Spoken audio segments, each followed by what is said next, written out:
नमस्ते बच्चों। तो अपन लेके आए हैं नेक्स्ट चैप्टर 10 तरंग प्रकाशिकी के क्वेश्चंस अपन कर रहे हैं। तो महत्वपूर्ण क्वेश्चन अपन करने वाले हैं, इसके दोनों ही ऑब्जेक्टिव भी करने वाले हैं और रिक्त स्थान भी करने वाले हैं। एक एक करके देखते हैं। ध्वनि तथा प्रकाश तरंगों के मध्य समानता है। पहला प्रश्न है, दोनों विद्युत चुंबकीय तरंगे हैं? नहीं, पहला ये नहीं है। दोनों ही अनुदैर्घ्य तरंगे हैं? ये भी नहीं है, गलत है। एक ही माध्यम में दोनों का वेग समान होता है? नहीं, ये दोनों ही व्यतिकरण उत्पन्न कर सकती है। तो पहले का आंसर क्या हो जाएगा? द। दो तरंगों की तीव्रता 9:1 है। दो तरंगों की तीव्रता अपनी क्या है? 9:1 है। तो व्यतिकरण में महत्तम एवं न्यूनतम तीव्रताओं का अनुपात क्या होगा? तो इसको अपन किससे करेंगे? अधिकतम कितनी होती है? √I1 + √I2 का होल स्क्वायर। और न्यूनतम कितनी होती है? √I1 - √I2 का होल स्क्वायर। ठीक है, तो इसके अंदर अपन रखेंगे मान। तो ऊपर क्या आ जाएगा? अंडरूट करेंगे तो 3 + 1 का होल स्क्वायर, और नीचे क्या आएगा? 3 - 1 का होल स्क्वायर। तो 4 का स्क्वायर बटा 2 का स्क्वायर, 16/4, 4:1। कितना आ जाएगा अपने पास? 4:1। दो तरंगों की तीव्रताओं का अनुपात। तीव्रता आयाम के वर्ग के समानुपाती होती है। तो आयाम का अनुपात क्या हो जाएगा? इसका अंडररूट हो जाएगा 1:5। तो तीसरे का आंसर अपना क्या आ जाएगा? द। प्रकाश की तरंग प्रकृति होती है। प्रकाश किरणें सीधी रेखा में गमन करती। ठीक है, परावर्तन अपवर्तन की। प्रकाश में व्यतिकरण की परिघटना से ये प्रूव हो गया था। प्रकाश की कौन सी प्रकृति होती है? तरंग प्रकृति होती है। लैम्बडा तरंग दैर्घ्य की दो एक वर्णी प्रकाश तरंगों में रचनात्मक यानी कि कंस्ट्रक्टिव संपोषी व्यतिकरण के लिए पदांतर कितना होना चाहिए? L-लैम्बडा। दो समान आवृत्ति की तथा तीव्रताओं का अनुपात क्या है? 4:1।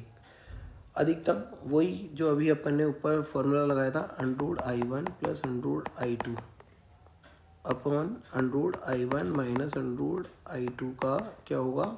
होल स्क्वायर होगा। तो क्या हो जाएगा? 2 + 1 और नीचे 2 - 1 का होल स्क्वायर, तो 9:1 आ जाएगा। छठे का आंसर अपना क्या आ जाएगा? 9:1। तरंगाग्र से तात्पर्य जिसमें समान कला में कंपन करता है। सभी कण समान कला में होते हैं। अगला, हाई गेन की तरंगाग्र रचना से क्या नहीं समझाया जा सकता? अपवर्तन को समझाया जा सकता है, विवर्तन को, परावर्तन को, वर्णक्रम का उत्पत्ति नहीं समझाई जा सकती इसके अनुसार। 9वां प्रश्न है, y = दिया हुआ है, तो परिणामी तरंग का आयाम क्या होगा? व्यतिकरण के लिए जो होता है अपना क्या होता है फॉर्मूला? आयाम के साथ a² √A1² + A2² + 2A1A2 cos phi। तो इसके अंदर मान रखेंगे तो 4 का स्क्वायर + 3 का square + 2 × 4 × 3 cos phi cos π/3 cos π/3 cos 60 कितना होता है अपना? 1/2।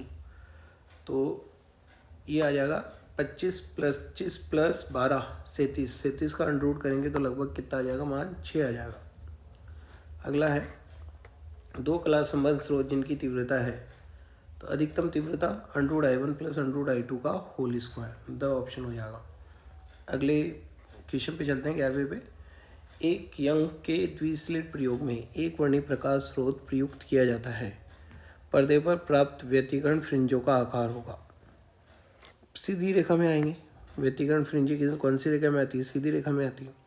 12वां, निम्नलिखित में से कौन सा कथन सबसे सही समझाता है कि अधिकांश परिस्थितियों में ध्वनि का विवर्तन प्रकाश के विवर्तन से ज़्यादा संभव होता है?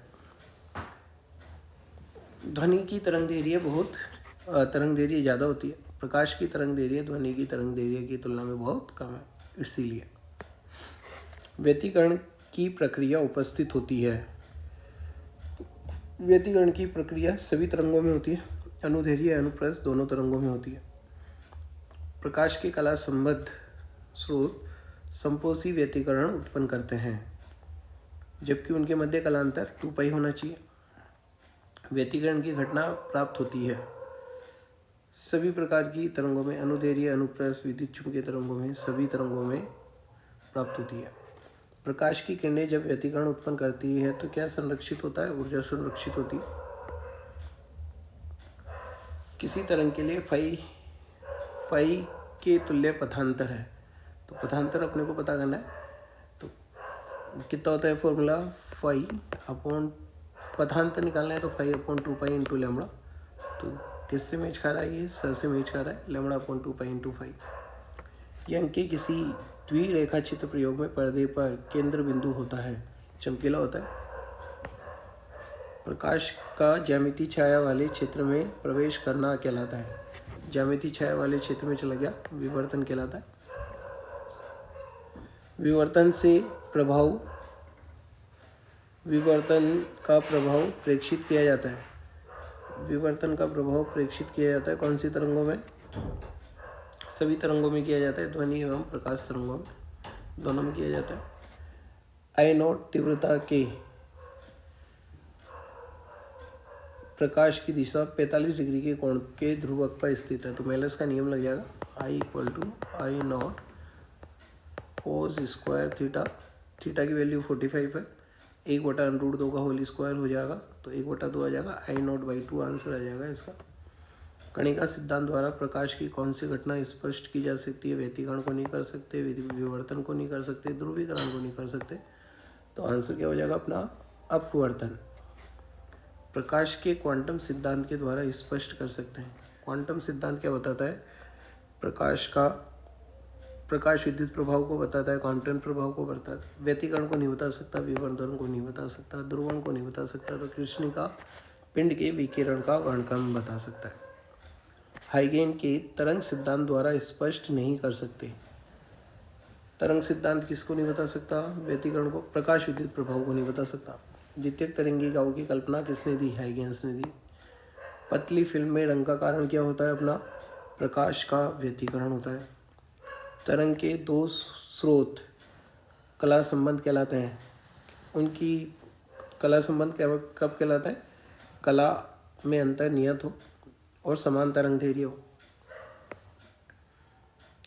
28 साबुन का एक बुलबुला किस कारण से रंगीन दिखाई देता है? व्यतिकरण के कारण होता है ये सब।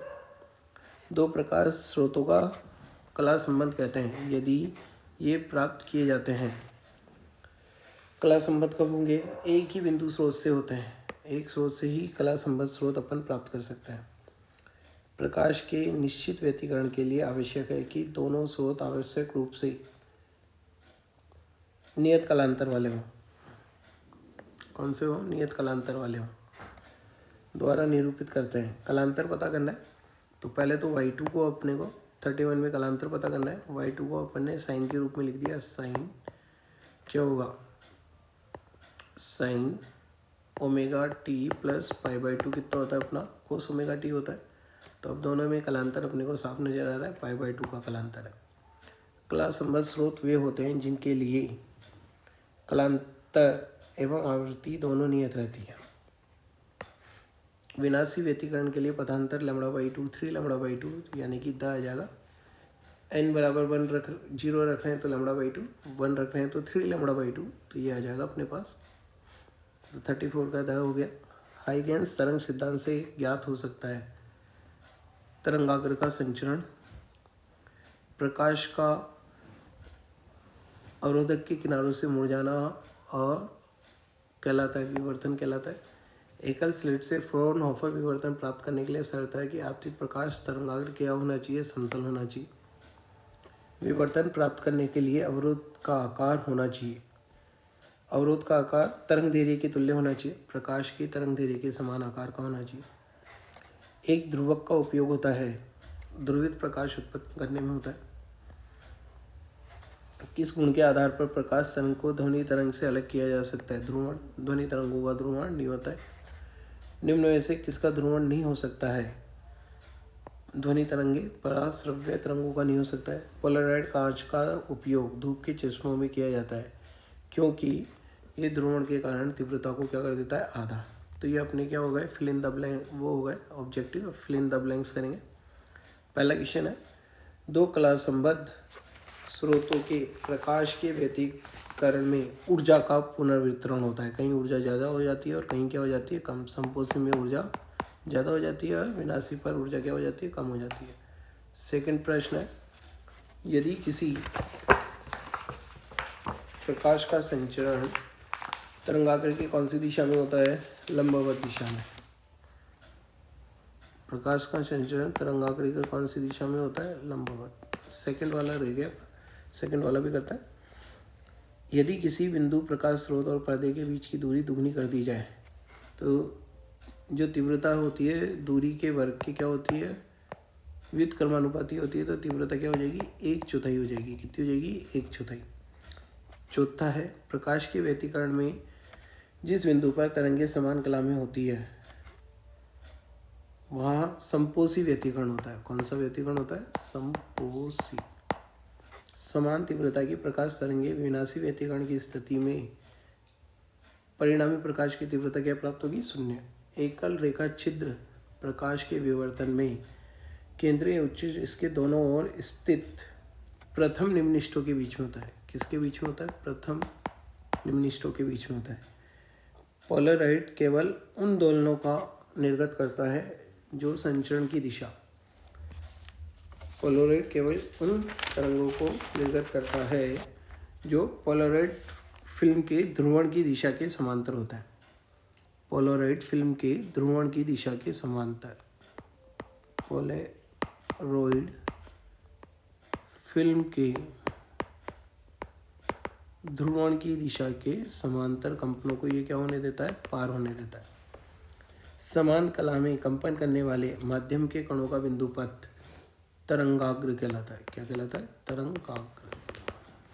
किसी तरंगाग्र के प्रत्येक बिंदु द्वारा उत्पन्न नया विक्षोभ द्वितीयक तरंगिकाएं क्या कहलाता है, द्वितीयक तरंगिकाएं। अगला, व्यतिकरण की घटना में अधिकतम आयाम और तीव्रता के स्थान पर संपोषी व्यतिकरण और न्यूनतम तीव्रता के स्थान पर विनाशी व्यतिकरण प्राप्त होता है। कौन सा व्यतिकरण प्राप्त होता है, विनाशी।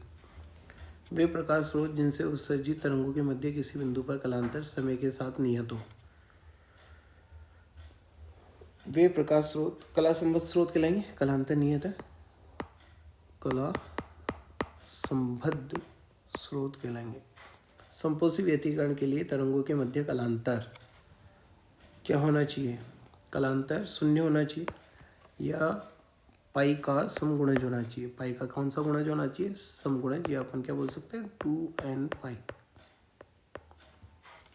प्रकाश के विवर्तक की ज्यामितीय छाया में पहुंच जाने की घटना को क्या बोलते हैं, विवर्तन।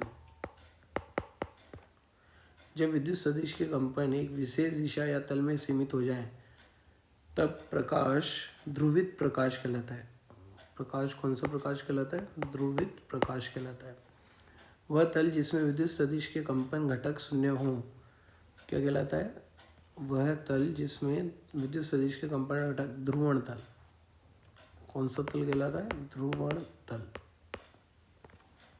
वह तल जिसमें विद्युत सदिश के कंपन उपस्थित होते हैं वो कौन सा तल कहलाएगा, कंपन तल। कौन सा तल कहलाएगा, कंपन तल। मेलस के नियम के अनुसार ध्रुवक विश्लेषक के मध्य कोण की कोज्या के वर्ग के, कोस स्क्वायर थीटा बोल दो, ये क्या बोल दो, कोज्या के वर्ग के समानुपाती होती है। कोज्या, आंसर क्या हो जाएगा, कोज्या के वर्ग के समानुपाती। कोस को क्या बोलते हैं हिंदी में, कोज्या। विवर्तन में अवरोधक या द्वारक का आकार तरंगदैर्घ्य की कोटि का होना चाहिए। आपतित प्रकाश की तरंगदैर्घ्य की कोटि का होना चाहिए। ध्वनि तरंगों में ध्रुवण प्रेक्षित नहीं होता क्योंकि यह कौन सी प्रकृति की होती है, अनुदैर्घ्य प्रकृति की होती है और अनुदैर्घ्य तरंगों का ध्रुवण नहीं होता है। तरंगों का आयाम समान होने पर अदीप्त फ्रिंज की तीव्रता क्या प्राप्त होगी, 0। तो ये चैप्टर 10 के अपन ने महत्वपूर्ण ऑब्जेक्टिव और रिक्त स्थान किए। इन सब की आप प्रैक्टिस करते रहिए और बेस्ट ऑफ लक आप सभी को। Thank you.